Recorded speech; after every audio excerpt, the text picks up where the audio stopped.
என்னோட வாழ்க்கையில இப்படி நடக்கும்னு நான் நினைச்சு கூட பார்க்கல. ஆனா, இப்போதான் நான் சந்தோஷமா இருக்கேன்னு பாடகி சைந்தவி சொல்லியிருக்காங்க. பாடகி சைந்தவி. இவங்க எக்கச்சக்க பாடல்கள் பாடியிருக்காங்க. நெறைய ஹிட் பாடல்கள் குடுத்திருக்காங்க. டெய்லியுமே நம்மளோட லைஃப்ல அந்த பாடல்கள் இன்னைக்கு வரைக்குமே டிராவல் பண்ணிக்கிட்டு தான் வந்துட்டுருக்கு. இவங்களோட பாடல்கள் வந்து காதல், உருக்கம், சோகம் இது எல்லாமே கலந்திருக்கும். ஸோ எது தேவைப்படுதோ நம்ம அதை எடுத்துக்கலாம் அப்படின்ற மாதிரி வந்து ஒவ்வொரு டைமுமே நமக்கு காதல் இருக்கும்போது காதல் பாட்டு இருக்கு, சோகம் இருக்கும்போது சோக பாடல்கள் இருக்கு அப்படின்ற மாதிரி அவங்க குரலால நமக்கு வந்து இதமான ஒரு ஃபீலிங்ஸை வந்து குடுத்துக்கிட்டு தான் இருக்கிறாங்க. இவங்கள எல்லாருக்குமே பிடிக்கும்னு சொல்லலாம். இப்போ ரீசென்ட் டேஸ்ல வந்து இவங்க வந்து தனியார் தொலைக்காட்சிகள்ல ஒளிபரப்பாக்கக்கூடிய இந்த ரியாலிட்டி ஷோக்கள்ல நடுவரா கலந்துட்டு இருக்காங்க. இதனால இப்ப வந்து மக்கள் மனசுல ரொம்பவே நீங்காத இடம் பிடிச்சிட்டாங்கன்னு கூட சொல்லலாம். ஏன்னா நடுவரா கலந்துக்கிட்டா கூட அவங்க எப்பவுமே அமைதியா தான் இருப்பாங்க. அது எல்லாருக்குமே தெரிஞ்ச விஷயம் தான். இவங்க வந்து யாருன்னு பார்த்தோம்னா ஜிவி பிரகாஷ். இவங்களோட முன்னாள் மனைவி. அதாவது ஜிவி பிரகாஷ் அப்புறம் சைந்தவி இவங்க 2 பேருமே வந்து ஆரம்பத்துல லவ் பண்ணி காதல் திருமணம் செஞ்சுக்கிட்டாங்க. இவங்களோட காதல் திருமணம் வந்து ரொம்பவே நல்லா தான் போயிட்டு இருந்துச்சு. ஆனா திடீர்னு கடந்த வருடம் 2 பேருமே நாங்க வந்து விவாகரத்து வாங்கிக்கிறோம் அப்படின்னு அறிவிச்சு 2 பேருமே ஒருமித்த மனசோட பிரிஞ்சு போயிட்டாங்க. அதாவது சண்டை போட்டுக்கல, எந்த ஒரு பிரச்சனையுமே இல்ல. ஆனா நாங்க 2 பேரும் பிரிஞ்சு போறது தான் நல்லது அப்படின்னு சொல்லி டிசைட் பண்ணி 2 பேருமே பிரிஞ்சு போயிட்டாங்க. இவங்களோட விவாகரத்து அப்படின்றது யாராலையும் ஏத்துக்கிட முடியல. ஒரு பக்கம் ரசிகர்கள் வந்து என்ன சொன்னாங்கன்னா, தயவு செஞ்சு 2 பேருமே சேர்ந்துக்கோங்க. ஏன் இப்படி இருக்கிறீங்க? உங்கள பார்க்கும்போது தான் கண்டிப்பா ஹஸ்பண்ட் அண்ட் ஒய்ஃப்னா இப்படிதான் புரிதலோட இருக்கணும் அப்படின்ற மாதிரி நாங்க நினைச்சிட்டு இருந்தோம். ஆனா நீங்க எதுக்காக புரிஞ்சுக்கிடாம பிரிஞ்சு போறீங்க? தயவு செஞ்சு ஒண்ணா சேர்ந்துருங்க அப்படின்ற மாதிரிலாம் சொன்னாங்க. பட் இது எல்லாத்தையுமே கணக்குல வச்சுக்காம, இவங்க வந்து இல்ல எங்களோட லைஃப்ல வந்து நாங்க எடுக்கக்கூடிய முடிவு இதுதான். இதுக்கப்புறமா எந்த ஒரு மாற்றமுமே இருக்காது அப்படின்னு சொல்லிட்டு 2 பேருமே பிரிஞ்சு போயிட்டாங்க. அந்த டைம்ல ஜிவி பிரகாஷ் வந்து ஒரு படத்துல நடிச்சிருந்தாரு. அந்த படத்துல நடிச்ச நடிகை கூட அவங்களுக்கு தொடர்பு இருக்கு.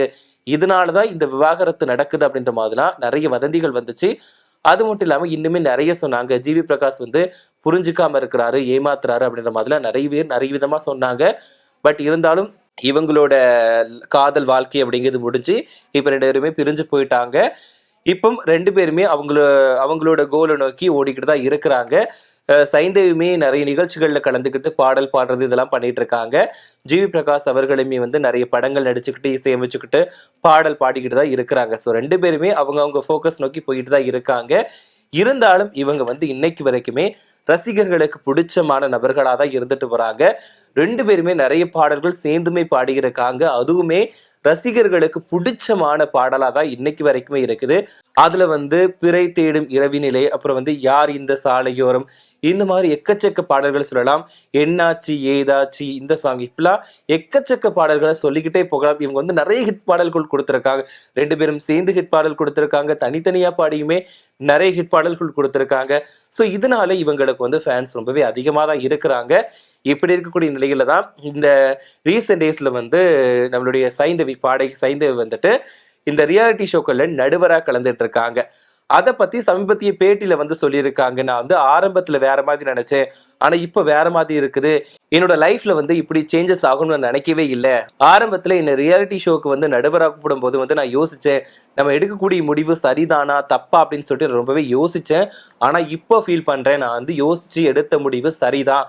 நான் இந்த ஷோக்கு வந்தது ரொம்பவே சந்தோஷமா இருக்கு அப்படின்ற மாதிரி சொல்லியிருக்காங்க. அது மட்டும் இல்லாம இப்போ வந்து ஒரு ஸ்டேஜ்ல யாராவது பெர்ஃபார்மன்ஸ் பண்றாங்க, அதாவது பாடல் பாடுறாங்க அப்படின்னா கண்டிப்பா அவங்க டான்ஸுமே ஆடுவாங்க. இப்போ இருக்கக்கூடிய காலகட்டத்துல எல்லாருமே என்ன பண்ணுவாங்க, பாடல் பாடுனா மட்டும் போதாது, கண்டிப்பா அவங்க டான்ஸ் ஆடிக்கிட்டே பாடல் பண்ற போதுதான் அட்டென்ஷன் நிறையவே இருக்கும். அதை தான் ஆடியன்ஸுமே விரும்புறாங்க அப்படின்னு தான் எல்லாருமே சொல்லிட்டு இருக்காங்க.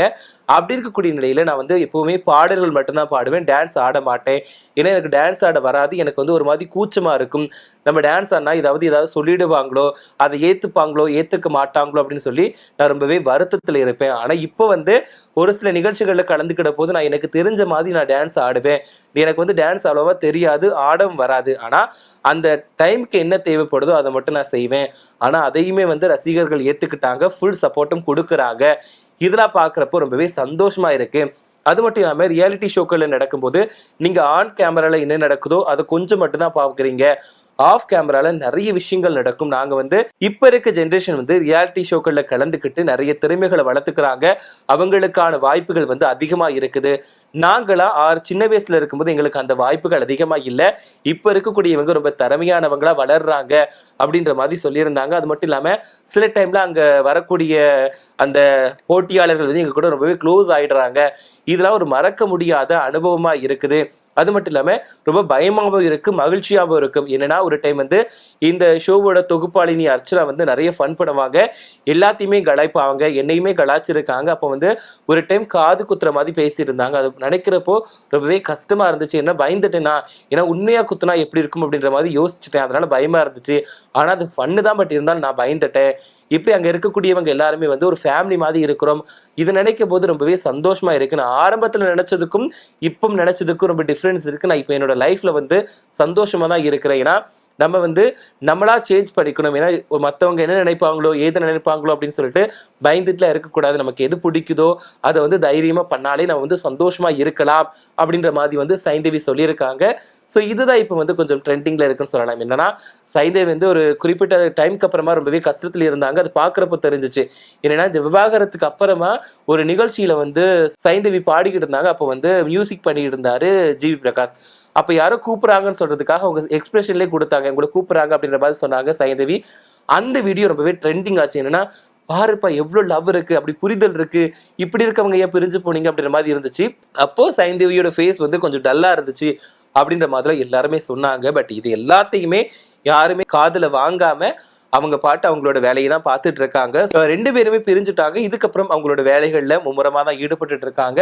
ஸோ இந்த விஷயத்த வந்து சைந்தவி பகிர்ந்து இருக்காங்க. இது ரொம்பவே வைரலா போயிருக்கு.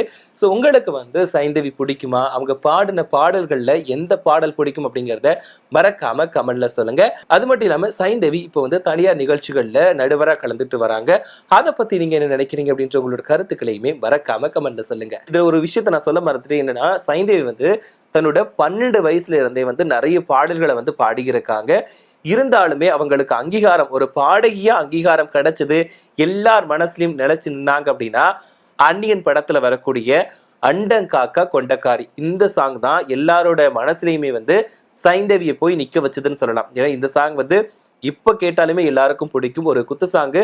பட் நல்லா தான் இருக்கும். குறிப்பா 90s காலகட்டத்தில் வந்து நிறைய பேர் வந்து ஒரு ஆனுவல் டேவா இருக்கட்டும், ஏதாவது நிகழ்ச்சிகள்ல வந்து இந்த சாங் போட்டு டான்ஸ் ஆடுவாங்க. ஏன்னா அந்த அளவுக்கு வந்து ஒரு எல்லாருக்கும் பிடிச்சமான சாங்கா இருந்துச்சு. இப்ப கேட்டா கூட இந்த சாங்ஸ் வந்து எல்லாருக்குமே பிடிக்கும். அது மட்டும் இல்லாமல் இப்போ ரீசெண்ட் டேஸ்லயுமே வந்து ரெண்டு பேருமே நிறைய பாடல்கள் பாடிட்டு வராங்க. சைந்தவியுமே வந்துட்டு நிறைய பாடல்கள் பாடியிருக்காங்க. அதுல குறிப்பா எள்ளுவைய பூக்களி அப்படின்ற சாங் வந்து அவங்க தான் பாடியிருந்தாங்க. அது வந்து ரொம்ப ஒரு உருக்கமான சாங், எல்லாத்தையும் அள வைக்கக்கூடிய சாங். ஸோ அதாவது சைந்தவியோட குரலால நம்ம வந்து ஒரு சிரிப்பையும் உணர முடியும், காதலை உணர முடியும். அது மட்டும் இல்லாம கண்டிப்பா அழுகையுமே உணர முடியும். நம்மளை வந்து அள வச்சிருவாங்க. அவங்களோட குரலால கண்டிப்பா அள வச்சிருவாங்க. அந்த மாதிரி நிறைய பாடல்கள் பாடியிருக்காங்க. ஸோ நான் ஏற்கனவே நான் ஸ்டார்டிங்ல சொன்ன மாதிரி தான். ஸோ அழுகை, காதல், ஃபீலிங்ஸ், உணர்வு இது எல்லாத்தையுமே கலந்து கொடுப்பாங்க. உங்களுக்கு குத்து சாங் வேணுமா, குத்து சாங்ஸ் இருக்குது. லவ் சாங் வேணுமா, லவ் சாங் இருக்குது. சோகம் வேணுமா, சோகம் இருக்குது. லவ் ஃபெயிலியர் வேணுமா, அதுவும் இருக்குது. அப்படின்ற மாதிரி எல்லா கேட்டகரியிலையுமே பாடல்கள் கொடுத்து நம்மளை வந்து இன்னைக்கு வரைக்குமே ரசிக்க வச்சுட்டு இருக்காங்க. நம்மளோட டே பை டேல வந்துட்டு டிராவல் பண்ணிட்டு இருக்காங்க. கண்டிப்பா அவங்களோட சாங்கை கேட்காம மோஸ்ட் ஆஃப் த பீப்புள் வந்துட்டு டிராவல் பண்ணவே மாட்டாங்க. ஏன்னா அந்த அளவுக்கு வந்து அவங்களோட சாங் வந்து நம்மளுக்கு கூட ஊறி போன ஒன்னா இருக்குது. ஸோ குரல் வளம் அப்படிங்கிறது வந்து ரொம்பவே நல்லா இருக்கும். ஸோ எல்லாருக்குமே ஒரு பிடிச்ச பாடகி. ஸோ இவங்களை பிடிக்குமா அப்படிங்கிறத கண்டிப்பா மறக்காம கமெண்ட்ல சொல்லுங்க.